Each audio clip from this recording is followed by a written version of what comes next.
Why you don't need motivation to change your life. You're not lazy. You're not broken. You've simply been misled. You were taught to wait for motivation, as if it's some magical force that shows up and lifts you into action. But here's the truth. That belief is a trap, a silent one, and it's stealing your potential right under your nose. Comfort? That's the quiet killer of dreams. It doesn't attack loudly. It doesn't announce itself. It just gently lulls you into stillness, promising peace while quietly erasing your future. Every moment you sit still, thinking, "I'll do it when I feel ready," you're feeding weakness. You're building a habit of hesitation. You're making it harder to move tomorrow. But the truth? Action comes first. Motivation follows. The world told you it's the other way around, that you'll move when you're inspired. But that's the biggest lie you've ever been sold. Discipline, that's the real power. It's not a natural talent. It's not a personality trait. It's a weapon, one you sharpen every time you take action when you don't feel like it. Ever wonder how the most unstoppable people push forward without the fire of inspiration? They don't wait to feel good. They don't wait for the stars to align. They just move. And then moving, they create their own fire. This isn't a motivational speech. This is survival. You either act or you let life roll over you. You either build your future or watch it fade while you sit there thinking about it. So here's the raw truth. Most people waste their lives waiting for the perfect moment, waiting to feel ready, waiting for some magical burst of motivation that never comes. And where do they end up? Still stuck, still dreaming, still waiting. Understand this. Motivation is a feeling, and feelings are unreliable. They shift like the wind. If you base your actions on them, you'll live a life of inconsistency, always drifting, never arriving. But discipline? Discipline doesn't ask how you feel. It says, do it anyway. When you're tired, it moves. When you're stressed, it acts. When you want to quit, it pushes harder. Because discipline isn't about mood, it's about mission. Ask yourself honestly, how many times have you forced yourself to do something you didn't want to do, like a workout or a difficult task, and found that once you started, your energy changed? That's not coincidence. That's biology. That's truth. Movement births motivation. Start first, feel later. The most successful people in the world, in fitness, in business, in life, don't live in a permanent state of inspiration. They've learned to move without it. They don't wake up asking, "Do I feel like it today?" They wake up asking, "What needs to be done?" And then they do it. No drama, no delay, no excuses. If you want to take your power back, kill the myth of motivation. Burn it down. It was never your fuel. It was your leash. Discipline is what drags you forward when your mind begs you to stay in bed. It's what builds strength, builds success, builds freedom. And it doesn't negotiate. It commands. And once you stop waiting to feel good before taking action, something amazing happens. The fog begins to lift. You start to move. You gain momentum. And the person you always wanted to be, the one you thought only existed in your imagination, you become them. Not because you felt like it, but because you refused to be controlled by how you felt. Comfort, the hidden assassin. Comfort isn't loud.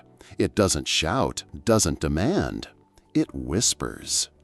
It tells you, take it easy today. It says, you've earned a break. It convinces you that tomorrow is a better time to start. And while you sink into ease, comfort tightens its grip. It promises peace, but slowly robs you of progress. What makes comfort so dangerous is how harmless it looks. It wears the mask of self-care, of recovery. But be careful. There's a fine line between resting and retreating, between healing and hiding. Every time you choose comfort over growth, your brain adapts. It learns to avoid effort. It shrinks your tolerance for challenge. It makes resistance feel overwhelming.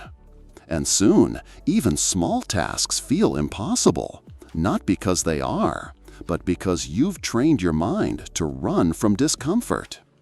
You start missing workouts, skipping goals, postponing dreams. And before long, you're not just avoiding tasks, you're becoming someone who avoids life. That's the cost of comfort. It feels good now, but it costs everything later. The pain of doing nothing. There's a kind of suffering that doesn't scream. It doesn't leave bruises. It doesn't break bones. It's the silent pain of inaction.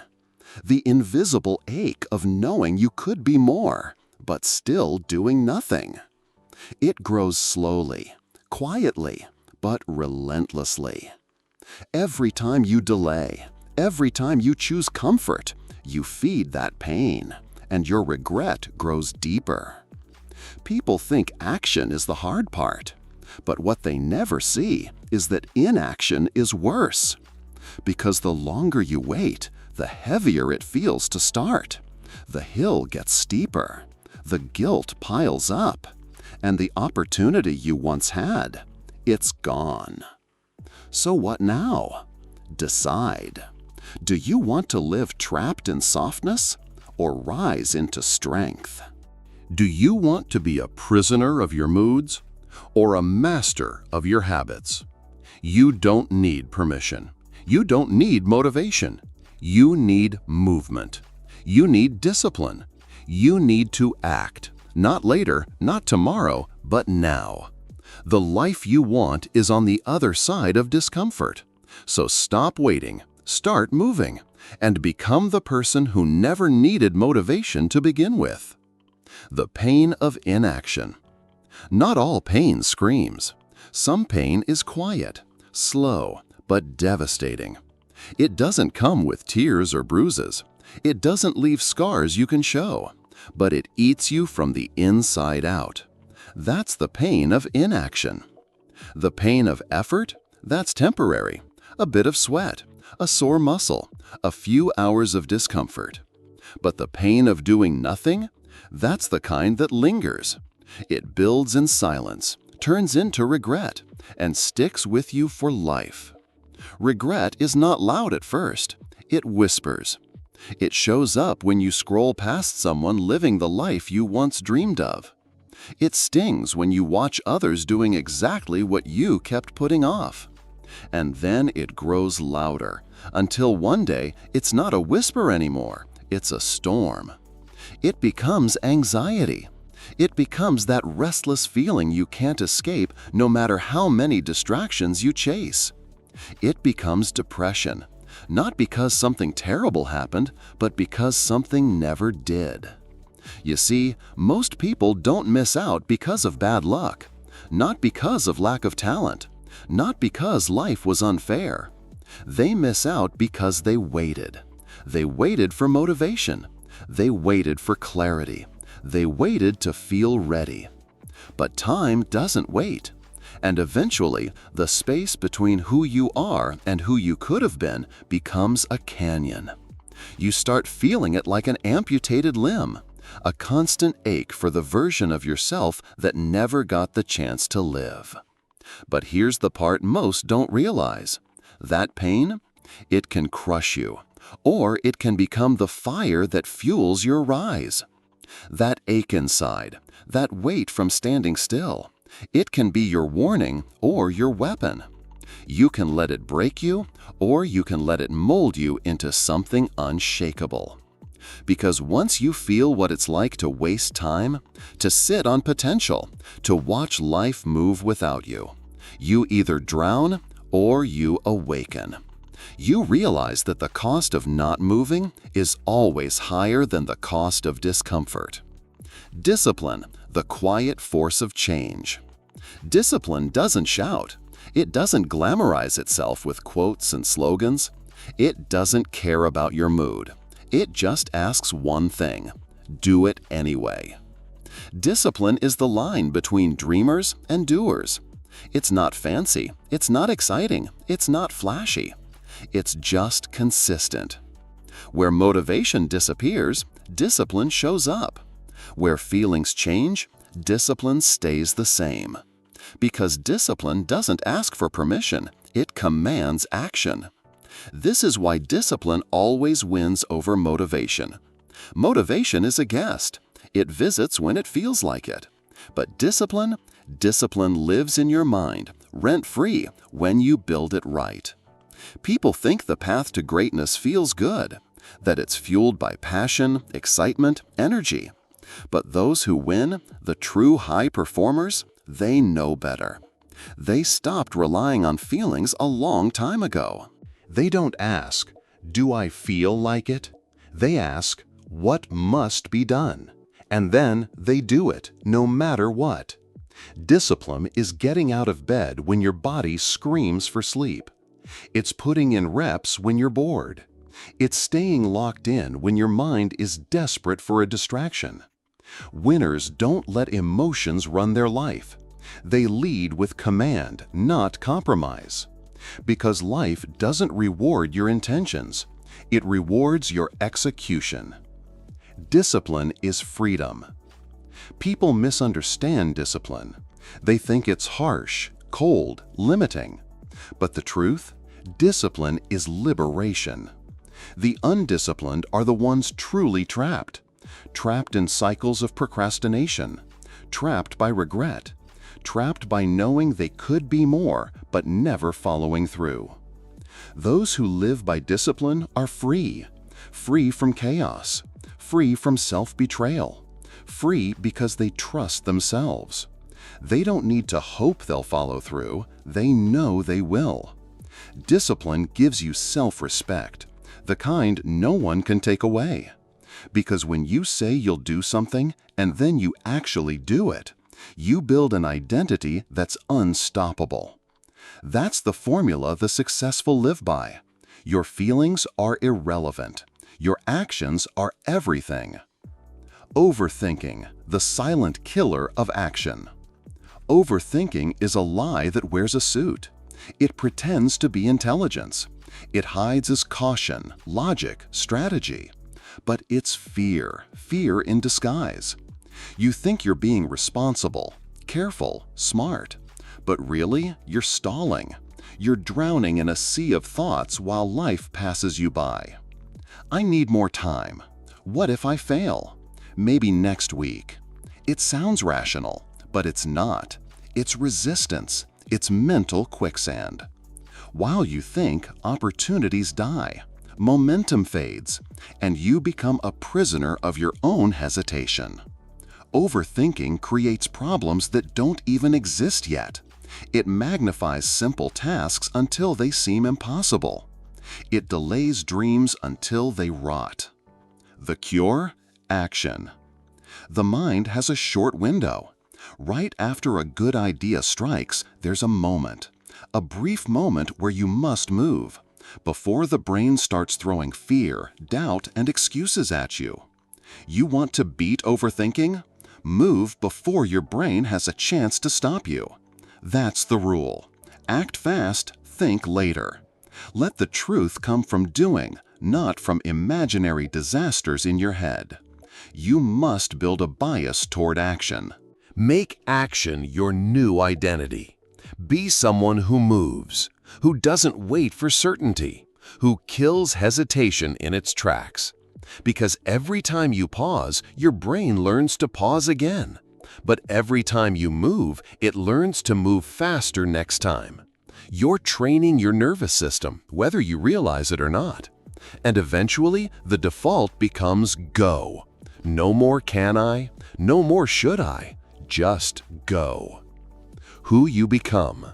You become someone who doesn't wait, someone who doesn't need the perfect moment, someone who doesn't surrender to doubt or fear.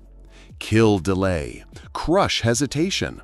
Let discomfort be your signal to move, not to stop. Let fear push you into action, not freeze you in place. Because the people who change the world, they're not the ones who thought the most, not the ones who planned the most.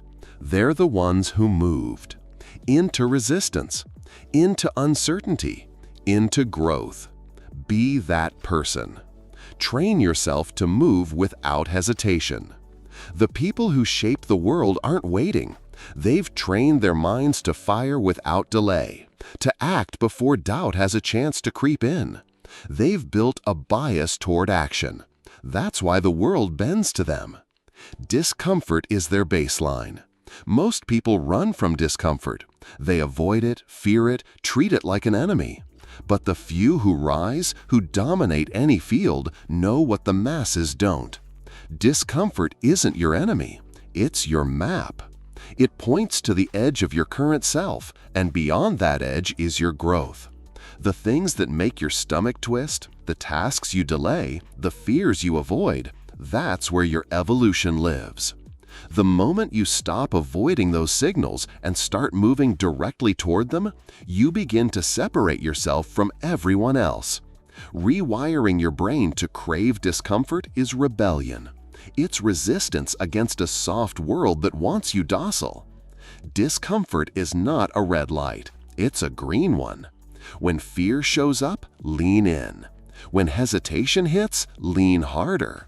Erase questions like, do I feel like it, or is now the right time? Only one question matters. Does this make me uncomfortable? If the answer is yes, you go. Make discomfort your operating system. Over time, discomfort won't feel threatening. It'll feel familiar. You'll chase it because you've learned the truth. Every time you embrace it, you walk out the other side sharper, stronger, more dangerous. While others retreat, you advance. Where they seek relief, you seek challenge. Weakness hides in comfort.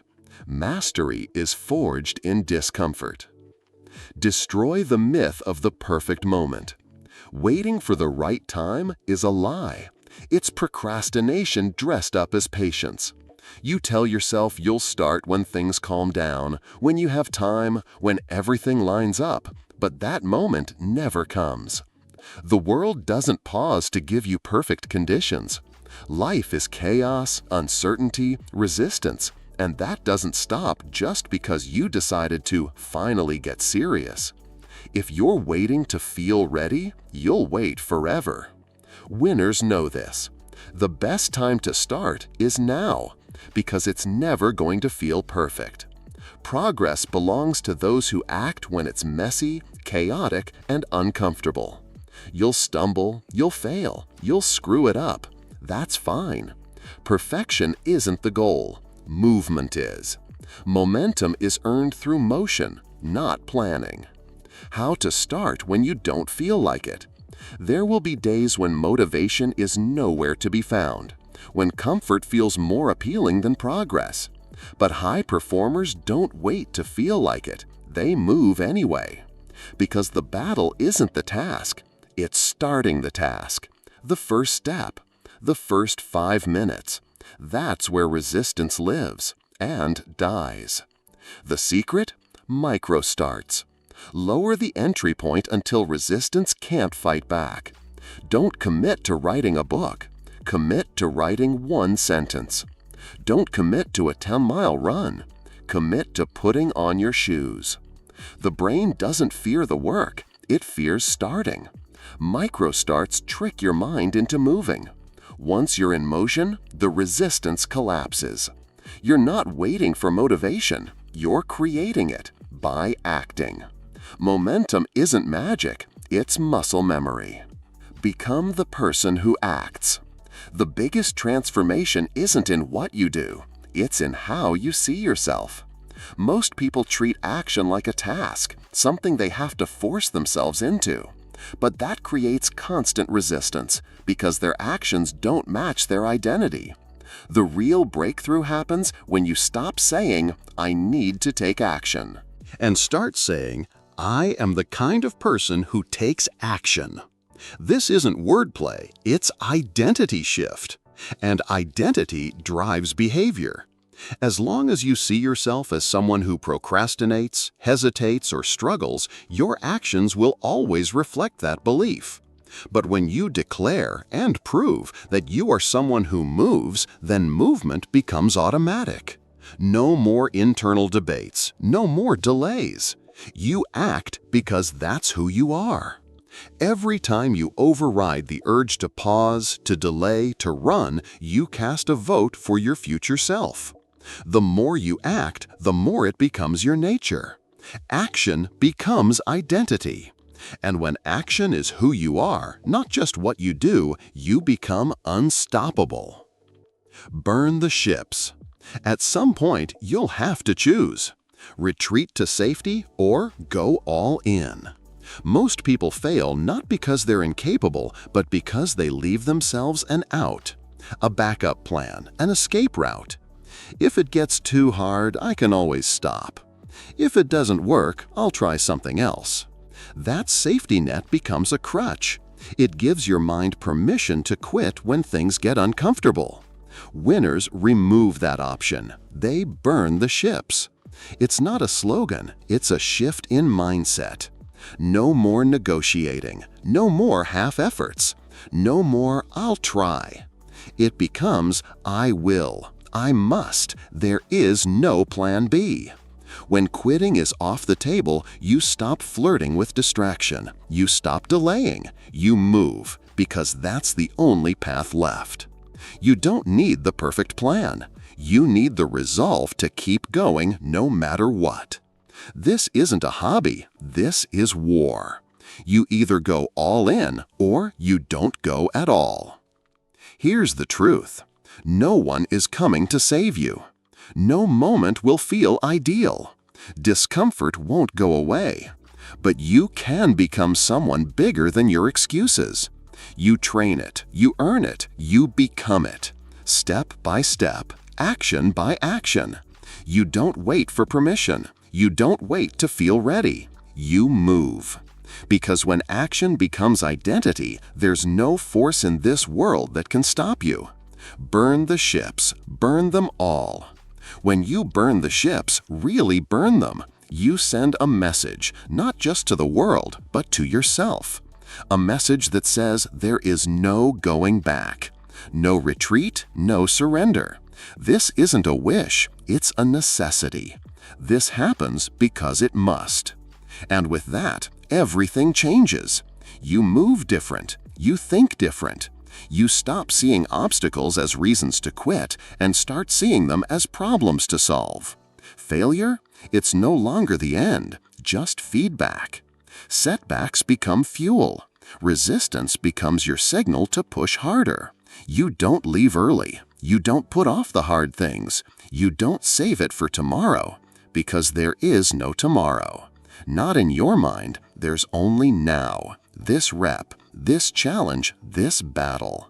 When there's no exit, you become dangerous. Focused, relentless, unstoppable. The truth? Most people live halfway. Half trying, half dreaming, half committed. And so life gives them half the results. But the moment you decide there's no other path, when success stops being a hope and becomes a demand, you transform. You become someone who doesn't quit, who doesn't bargain with weakness, someone willing to suffer, sacrifice, and bleed if that's what it takes, because the only direction left is forward. So burn the ships, until there's nothing behind you, only the fight in front of you. And then fight. You rise, you win. Because when retreat is gone, victory becomes the only outcome. The plan doesn't matter, only execution does. The world lied to you. You were told to wait until you're motivated, until you feel ready, until the stars align. That's the lie. It's the lie that keeps people stuck, drifting between moments of inspiration and months of paralysis. Here's the truth. Your feelings don't matter. Not when it comes to discipline, not when it comes to execution, not when it comes to building anything meaningful. If you wait to feel like it, you've already lost. The winners, the dominators of body, craft, and life, learned how to cut the cord between emotion and action. They act whether they feel like it or not. They move because emotion is irrelevant, because it is. You've been programmed wrong. Tired? Rest. Unmotivated? Take a break. Uninspired? Wait for the spark. That's not self-care. That's weakness dressed up in nice words. It's the voice that tells you it's okay to delay, to back off, to back off.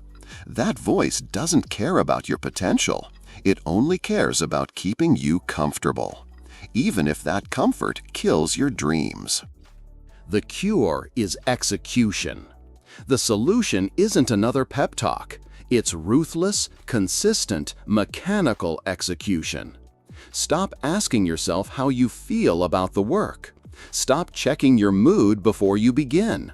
Just do the work, regardless, period. The gym doesn't care if you're tired. The business doesn't care if you're uninspired. The opportunity won't wait until your emotions are right. The world rewards one thing: results. Discipline means moving forward even when you're exhausted, even when you're uninspired. It means detaching from feelings. Not because you're emotionless, but because your mission is bigger than your mood. You feel tired? Keep moving. You feel discouraged? Keep moving. You feel fear? Move anyway. No negotiations, no compromise. Identity over emotion. You don't rise because you're always motivated. You rise because execution became who you are.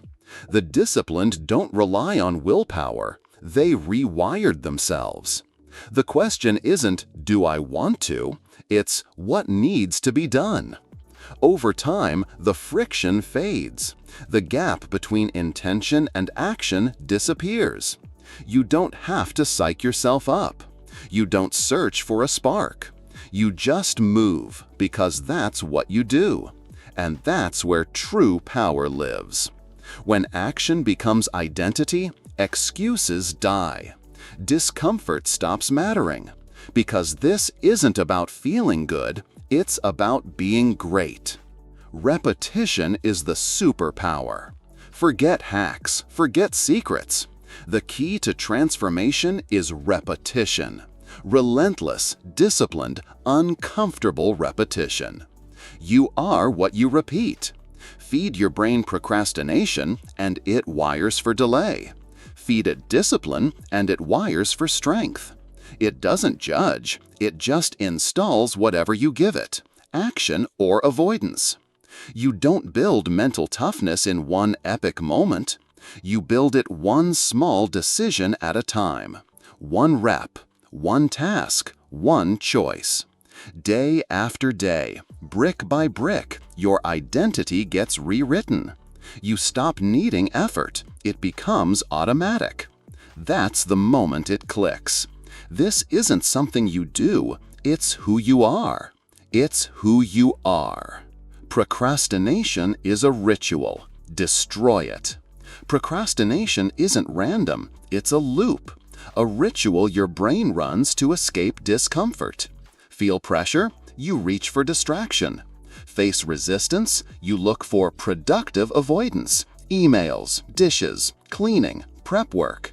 None of it's an accident. You trained your brain that way. Step 1 to breaking the loop: brutal self-awareness. Catch the micro escapes. Recognize the moment your brain tries to pivot away from the hard thing. And then replace the ritual. The moment resistance shows up, move. Open the task. Put on the shoes. Hit start. Take the first step. No thinking, no delay, no debate. Make action the default response.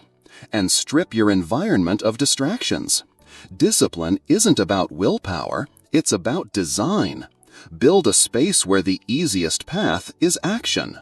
This is who you are now. You don't dabble anymore. You don't try when it's easy and quit when it's hard. You show up every day, every rep, every moment. Not because you feel like it, because this is who you've become. The fortress you're building doesn't look like much at first, but give it 6 months, a year. You won't recognize yourself. This is how ordinary people become extraordinary.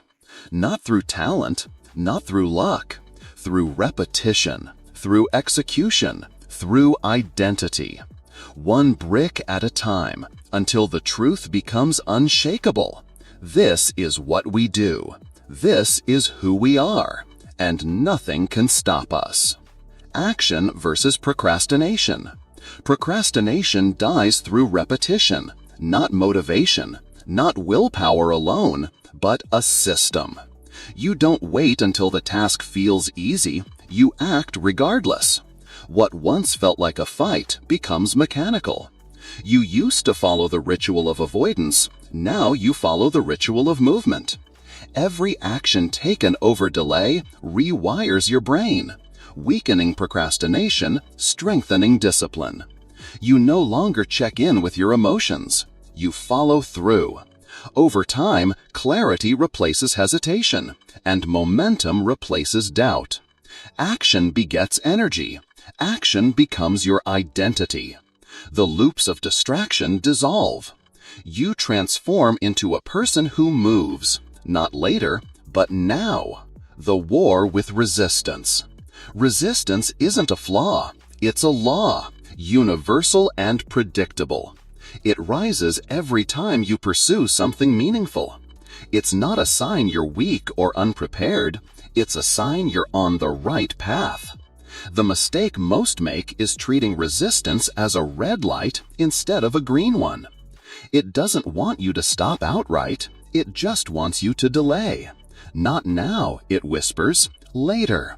But the disciplined expect it. They rise daily to meet it.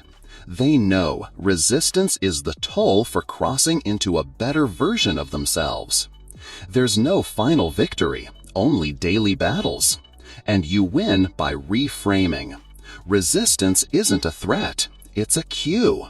It's not a wall, it's a door. And that door only opens when you push. Mastering the moment. The most powerful shift comes when you stop negotiating with resistance. You stop wondering why it's hard. You start understanding, of course it's hard. That's the signal. That's the work. You save your energy not for wrestling with discomfort, but for acting in spite of it. When resistance appears, you don't pause, you move. When fear rises, you lean in. The hesitation that once crushed you now becomes fuel. The discomfort that once stalled you now forges strength. You no longer dread the battle, you welcome it. Resistance sharpens you. The disciplined don't wait to feel ready. They've trained to use resistance as a trigger, not a warning. Deadlines, the weapon of urgency. Urgency is power. Time pressure strips away hesitation. The fog clears, distractions fade, and what must be done comes into sharp focus. This is why deadlines work. They compress time, force clarity, and eliminate the luxury of delay. Most stay stuck because their goals have no teeth, no urgency, no consequence. Vague intentions like, "I should start," get buried in comfort and planning. Suddenly, years pass, and nothing has changed. The solution: create urgency. Manufacture pressure. Set aggressive deadlines. Turn "I'll write a book" into "draft done in 30 days, non-negotiable." Don't wait for stakes to rise, raise them yourself. But deadlines alone aren't enough. You need accountability. Deadlines in your head are negotiable, but when you make them public, attach them to your reputation, your pride, failure becomes visible. Now there's nowhere to hide. That's when execution becomes inevitable. Confidence follows action. The biggest myth? That you need confidence to start. Confidence isn't a prerequisite, it's a byproduct.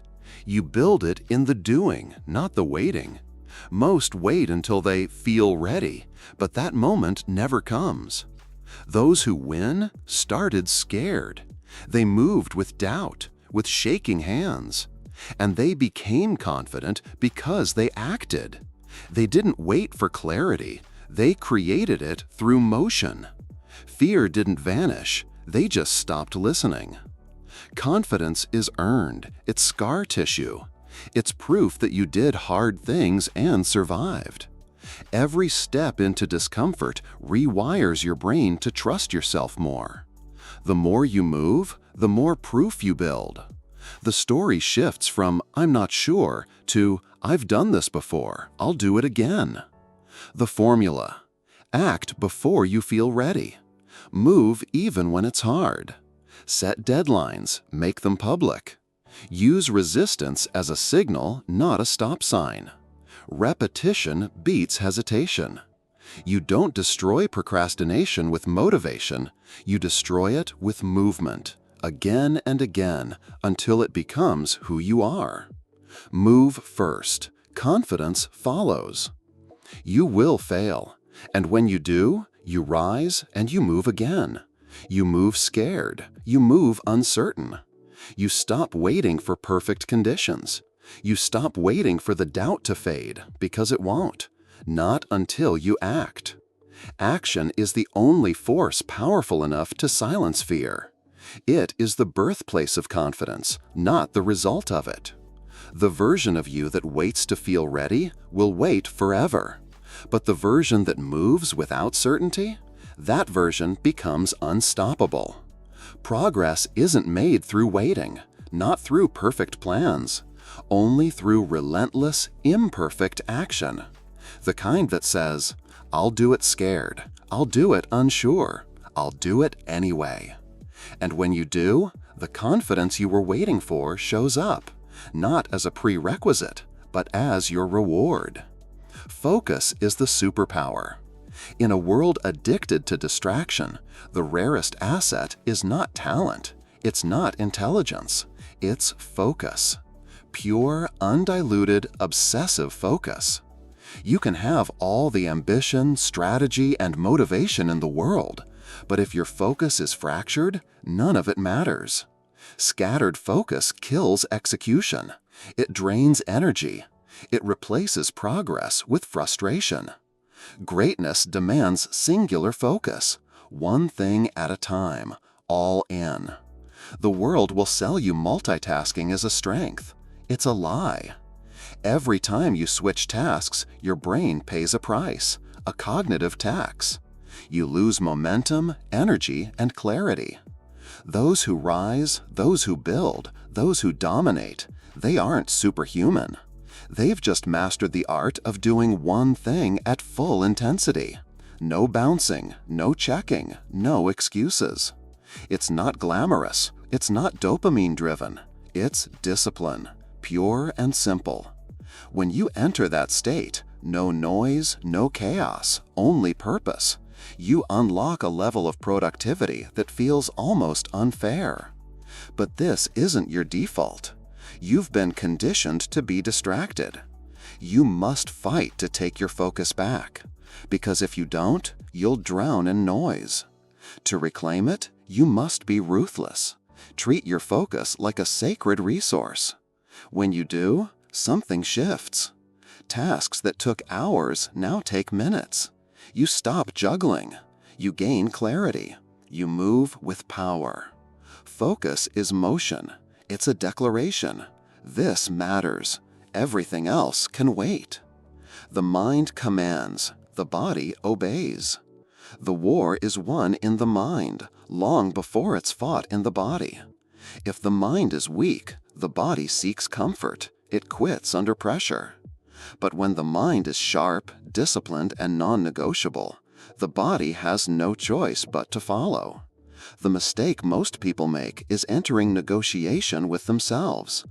Am I too tired? Maybe later, maybe tomorrow. Once that internal dialogue begins, you've already lost. Discipline begins where negotiation ends. When the mind says move, the body obeys. No questions, no excuses, no debate. This isn't motivation, it's conditioning. Every time you act when the weak part of you says stop, you reinforce discipline. You teach your body that discomfort is irrelevant. Only the mission matters. Over time, the gap between thought and action disappears. Movement becomes automatic. You no longer ask if you feel like it. You move because that's what you do. Comfort is earned, never given. Comfort has been corrupted. It used to be the reward. Now it's treated like a right. But comfort without effort is poison. Pleasant in the moment, devastating over time. True comfort is sacred. It's the prize, not the starting point. When you rest after the work, it sharpens you, refuels you. Rest feels powerful because it was earned. But when you indulge before the grind, you rot from the inside. You teach your mind the most dangerous lesson of all, that pleasure can exist without effort, that rewards are owed, not earned. That mindset breeds mediocrity. Flip the sequence and everything changes. No comfort until the task is done. No softness until the battle is won. The strongest minds in the world live this truth. They delay gratification. They deny themselves ease until the mission is complete.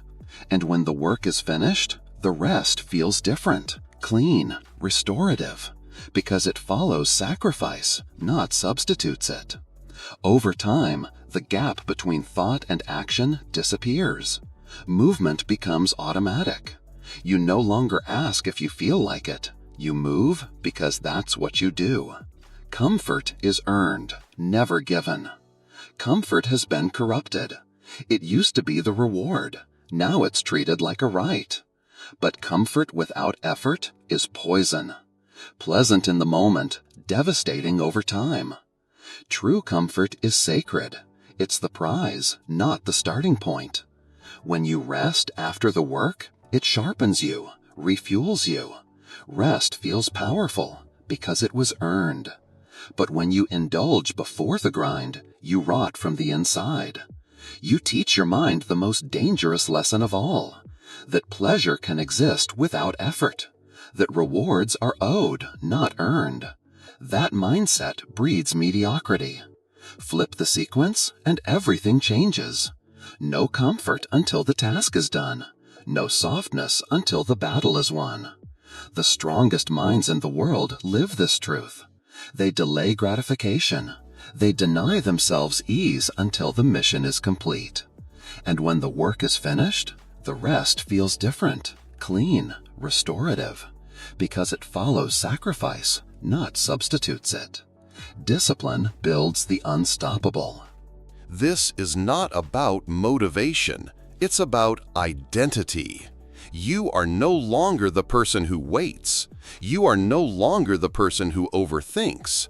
You are no longer the person who gives in to comfort before the work is done. You are the person who moves, who earns every reward, who makes action the standard. The world will not understand. That's fine. They've been sold comfort first, softness disguised as self-care. But you know the truth? Comfort means nothing until it's earned. From this point forward, everything changes. The work comes first, the mission comes first, and the reward is the victory lap, not the warm-up. You're not waiting to feel ready anymore. You move first, you act relentlessly, and you become unstoppable. The blueprint for the unstoppable. You will fail. That's the first truth you must accept if you plan to do anything extraordinary. You will stumble, you will fall, you'll question if you're enough. But here's what separates the average from the relentless: the ability to fail, get back up, and go again with fire in your eyes and no apologies. So you move scared, you move uncertain, you move without a map, without a guarantee, without a cheerleader clapping for you on the sidelines. Because waiting for perfect conditions, that's a silent killer. Doubt doesn't fade before action, it fades through action. Fear doesn't vanish when you sit still, it grows. You act not because you're fearless, you act despite the fear. You move because movement silences the noise, the mental chatter, the self-doubt, the inner critic. Action is the only language your mind listens to, and every time you move, every time you take a step, you send a signal. I'm not waiting anymore. I'm not asking for permission. I'm building the new me, one decision at a time. You stop waiting to feel confident because confidence doesn't come first. It comes after the leap. Confidence is not a prerequisite. It's the reward for having the courage to go first. Focus, the unmatched superpower. In a world drowning in distractions, notifications, scrolling, dopamine traps, what's the rarest skill? Focus. Not talent, not even intelligence. Pure, uninterrupted, obsessive focus. It's the edge that cuts through chaos. It's the blade that carves mountains into monuments. Focus separates the busy from the builders, the dreamers from the doers. Because you can have all the ambition in the world, all the strategy, all the drive, all the fire, but if your attention is scattered, you will stall. Scattered focus is like a leaky pipe. All your energy seeps out. And the result? You're exhausted, frustrated, depleted, with nothing real to show for it. You cannot build anything meaningful in fragments. Greatness demands singularity, ruthless elimination, the ability to zero in on one thing with the force of a missile locked on its target. Multitasking? That's a myth, a seductive lie. Every time you switch tasks, you bleed energy. Every app, every tab, every notification costs you a cognitive tax. The elites, the high performers, the ones who seem superhuman, they're not superhuman at all. They've just said no to everything that doesn't serve the mission. They don't juggle, they obliterate one task at a time. When they work, the world disappears. One task, one focus, one objective, until it's done. Then they move on. This is the execution style of champions. It's not glamorous, it's not sexy, it's not optimized for dopamine. It's boring, it's silent, it's lethal. You step into a space where depth is the only metric that matters. And in that silence, something magical happens. Flow. Time slows, output accelerates, and what once seemed impossible becomes inevitable. But here's the truth. The world doesn't want you to be focused. It's designed to distract you. Every platform, every algorithm, every notification is part of a war for your attention. You either fight back or you surrender your future. Discipline, the command center of the body. The war is not won in the gym, the meeting, or the battlefield. The war is won in the mind, long before the body is even involved. The body is nothing more than the servant. It listens, it obeys. If the mind is weak, the body will always crumble at the first sign of discomfort. It will choose ease, quit early, procrastinate, avoid pain. But if the mind is uncompromising, if it issues commands without negotiation, Then the body becomes a weapon. No hesitation, no vote, no discussion. The problem? Most people negotiate with themselves. They say, I should get up early. Then the alarm rings and they negotiate. They say, I'll go to the gym. Then the soreness shows up and they negotiate. And once the debate begins, they've already lost. Discipline begins when the negotiation ends. You train your mind to issue non-negotiable commands. Get up, move, execute. Every time you obey without pause, you wire your brain for obedience to greatness. You strengthen the neural connection between decision and action until there's no space between the two. The elite operate without hesitation. They don't check in with how they feel. They don't ask the body for permission. They act regardless. This isn't hype. This is conditioning. It's repetition. It's rewiring. It's mastery. Comfort, the luxury you must earn. Here's the brutal truth. Comfort is a reward, not a right. Comfort isn't the starting point. It's the trophy at the end of the battle, the flag planted at the summit, the medal earned through pain. The moment you put comfort before discipline, you set yourself on the path to decay. We live in a world addicted to comfort. Softness is marketed as self-care. Relaxation is sold as entitlement. But true self-respect only exists when you've earned your rest. The greats understand this at a cellular level. They delay gratification. They deny themselves pleasure until the job is done. And when they finally rest, it feels clean. No guilt, no lingering shame, just peace. Because comfort taken without effort is theft, and the mind knows it. Unearned comfort weakens the soul. It rots potential. It whispers, you deserve this, even when you haven't bled for it. That's why the disciplined flip the formula. Discipline first, reward later. Work first, rest later. Pain first, peace later. When you live by this code, your life transforms. A nap becomes sacred. A meal becomes celebration. A day off becomes a victory lap. But if you reverse the order, if you take comfort before the grind, you've already lost. You dull your edge. You erode your pride. You drain the power that only earned rest can provide. The mission mindset. This is the life of the unstoppable. You wake up and ask one question: what have I earned? You attack each task without negotiation. You delay comfort until discipline is fulfilled. You guard your focus like it's your life, because it is. You move scared, you move unsure, but you move anyway. Every day is a battle between the version of you who wants to stay comfortable and the version of you who's destined for something greater. And every decision tips the scale.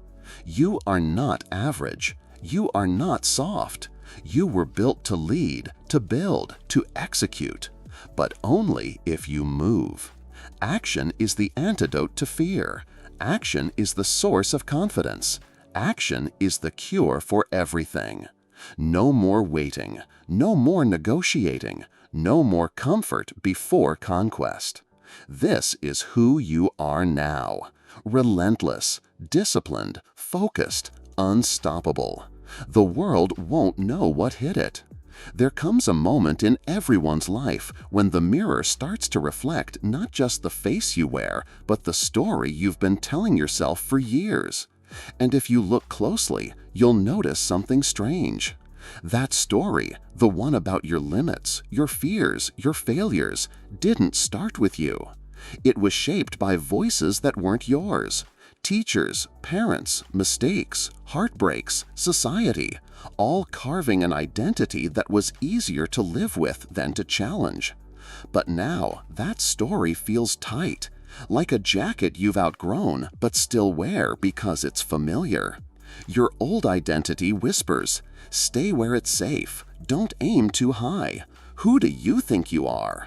It will bring up every past failure as proof. Every time you fell, every time you played small and got away with it. But listen carefully. That voice isn't protecting you. It's protecting itself. Because the moment you decide to break free, that identity dies. And no identity, no matter how false, wants to die quietly. You'll feel resistance, fear. You'll second-guess every step forward. Not because you're weak, but because you're transforming. And transformation is not glamorous. It's messy, lonely, terrifying. But it's also liberating. Because on the other side of that resistance is the version of you who no longer asks for permission, who walks with purpose, who owns their worth without apology. To break free from your old identity, you don't need to become someone new. You need to return to who you were before the world told you who to be. The real you isn't found, they're remembered. So today, take one step. Speak one truth. Make one bold move. Say no to something that no longer aligns. Say yes to something that scares and excites you.